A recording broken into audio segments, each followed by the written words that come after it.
Welcome back to Part 2 of Article 12 that deals with our national debt. Today we're going to cover why all this debt, where all this money went, how we fix the underlying problems that are creating this debt, and finally, what are the consequences if we choose to do nothing about it. But let me start by making one point. Excessive debt is merely a symptom of our problems. It isn't the problem itself. You can't fix debt. Rather, you have to fix the underlying problems and policies that are creating the need for this debt. And to do that, you have to understand why the government spends all this money in the first place. And there's two lines of reasoning here. The first is that this reckless spending is due to incompetence by our elected officials. They're trying, but they just don't know what they're doing. That's possible, but this would be an incredible amount of incompetence. And debt due to incompetence generally has the tendency of making the people in charge weaker and poorer. But in this case, the debt's making these people richer and more powerful. So I think the reasons are a bit more sinister, which leads us to the second conclusion. The mismanagement in debt is due to betrayal, and it's being done on purpose to accomplish four goals.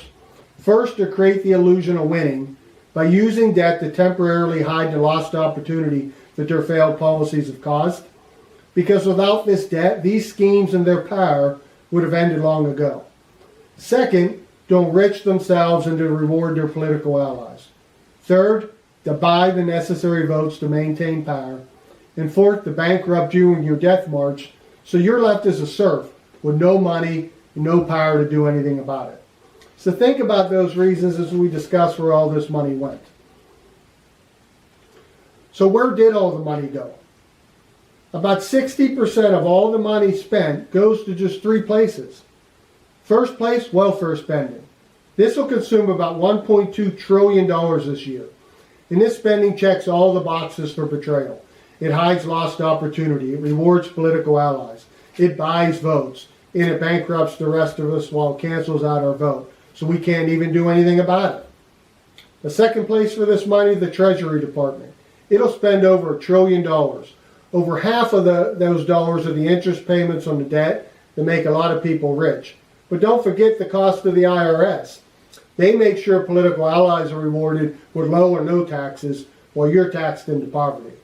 In the third place it goes defense spending. That'll consume about $800 billion to fund foreign war-for-profit schemes. This enriches a lot of people also while bankrupts us. $3 trillion to just three places. And every other function in the government's funded by the remaining $2.2 trillion. But that doesn't mean there aren't countless other problems in these other functions. And the only way to identify them is to follow the money. So I did that. I compared our tax revenues to various government department spending from 1962 to today. And although 62 did have a deficit, it was small compared to today. So first, I had to establish a baseline tax revenue increase. So I looked at the non-Social Security tax revenue increase during this time. It increased by 3,900%. That's a big tax increase, but inflation accounted for some of the increase, as did the increase in our population. But even after accounting for those, every American today on the average pays 50% more in inflation-adjusted taxes than they did in 1962. So we'll use this 3,900% tax revenue increase as our baseline. It's represented by the blue line on the graph. Any department that's above this line is spent at a rate greater than the tax revenue increase and has contributed to the national debt. And any department below that line is spent below the tax revenue increase and helped to reduce the debt. So let's start in this department because it has the biggest increase of any. This is the Department of Health and Human Services, an umbrella department of several, but not all, welfare programs and Medicare, proving my prior point that welfare spending is a major problem. Spending here increased by 48,000% since 1962. That's 12 times faster than tax revenues. There's no bigger single reason for the national debt than the welfare spending that the Department of Health and Human Services doles out. Even though Medicare spending is about half of this money, over half of that Medicare spending is covered by the Medicare taxes you pay, and not the general fund. Plus, about 1 out of every 4 people on Medicare either have their premium paid by Medicaid, another welfare program, or are under 22. So a large portion of Medicare spending is really just more welfare spending. So while we need a better plan for both, welfare should be the main focus. Because even in 1962, this department's spending represented the majority of the budget deficit even before there was Medicare. It spent $3.5 billion then, and the budget deficit was 5.9, and now they spend 1.7 trillion, and the budget deficit's 1.7 trillion. The budget deficit increase in our national debt follow the growth of this department very closely. You can see this when you compare the HHS budget over the years to the budget deficit, and of course when you compare that budget to the national debt. They logically follow each other. And a big reason for this increase in welfare payments is our failed immigration policy that allows millions of legal and illegal immigrants into our country every year since 1965.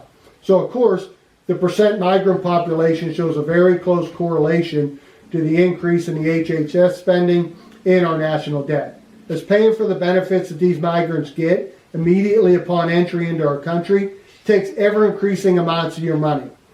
Benefits, by the way, that are often better benefits than you're going to get in retirement after you worked your whole life. But other departments have also increased spending faster than our revenue increase and are driving up our debt. The judicial branch has increased spending at a rate 4 times faster than our tax revenues, and increased by almost 16,000%. It's likely needed to provide judicial support for all the extra crime in our country because of our soft-on crime policy. The Department of Education is estimated to spend $226 billion this year, a 27,000% increase, 7 times faster than the revenue increase, to somehow achieve worse education outcomes. Homeland Security spending grew over 4 times faster than revenue with a 17,000% increase, and the Department of Justice spending is up 21,000, 5 times faster than revenue. And in spite of all this extra money spent on justice and security between these two departments, our border is less secure and our streets are less safe. It's puzzling. The Department of Treasury spending increased at over 12,000%. Spending will exceed $1 trillion this year. $600 billion to pay the interest we discussed, but it also requires $400 billion more dollars to manage the IRS and the rest of the government's finances. And don't forget, even the Treasury Department has a welfare program called the Earned Income Tax Credit. This program gives some people bigger tax refunds than the total taxes they paid. Now the Environmental Agency's spending is up 29,000%. The Office of Personnel Management's up 12,000% due to the ever-expanding federal government workforce. Small Business Administration's even up 12,000%. The Department of Housing, another welfare program, increased at 7,300%. We're almost doubled to fund the sprawling, free and subsidized housing programs that help millions of Americans have a roof over their head. And the Department of Agriculture, although unchanged, will still spend $260 billion this year. But most of this money isn't spent to help our farmers and to keep food costs down like it was in '62, but rather it's used to fund the huge welfare programs that have to provide free food to 1 out of every 4 Americans in our country so they don't starve. And not to anyone's surprise, the spending in departments that help working Americans didn't keep up with the tax revenue increase and is down. The Department of Energy spending, it only had a 1,500% increase, well below the 3,900% baseline, with spending cut by 2/3. And our energy costs are higher. Same with the Department of Labor, only a 2,400% increase, spending cut by 1/3. But I guess if you sell off all our jobs to foreign countries, that this spending would go down. If you use any mode of transportation, you could guess that the Department of Transportation spending is down, and you're right. This spending hasn't kept up with the tax increase either, and it's down with only 2,900% increase. It's been slashed by 1/4. And the Corps of Engineers, NASA, International Assistance, General Service Administration, all down around 3/4. Now the defense spending needed to continue our war for profit schemes, it's excessive and a big contributor to our debt at over $800 billion a year. And you have to add up the spending of the next 10 highest countries combined to equal our defense spending. But it shows up here as a decline for 2 reasons. First, because we've been in perpetual war for so long that it was even a higher percentage of spending in 1962 with wrapping up the Korean War and starting up the Vietnam War. And second, we've increased the spending in all these other departments so much that it's diluted the defense spending as a percentage of the total spending. But it's still high, and it's still a problem and needs fixed. Bottom line, there are efficiencies needed in every government department if we plan on being responsible with our tax dollars and paying down this debt. But our federal government, long controlled by people without an allegiance to our family or our country, they've used a complex web of deception to set us on an unsustainable path of failure that allows them to consolidate all our country's wealth and power while we become powerless serfs. And that's a problem we need to fix. And to fix it, we need a holistic plan to replace all these people and their failed policies. A plan that defunds this failure and instead creates opportunity and success. And that plan's the Beardsley Doctrine. Each article in my doctrine addresses a different failure that's destroying your future. And it provides a path forward that puts our families and our country first. It's not a stronger dose of morphine to keep you comfortable until the end. Rather, it's the cure to the ailment so there isn't a premature end. But implementing the solutions that benefit our future is a real challenge, because we have a whole political class and media complex that's getting rich off of our death march. And they aren't going to willingly help us stop it. But that's where the press plan comes into play. When we start working together using our vote, our money, our voice, and our actions, we create the energy needed to replace these leaders and their failed policies with real leaders and real solutions that will put Americans first again. And just so you know in advance, none of these candidates or solutions are going to be promoted by the media. But regardless of what the media tells us, we will put the leaders and solutions in place that are best for our country. And although it'll take years to undo the damage these people have done, we will undo it.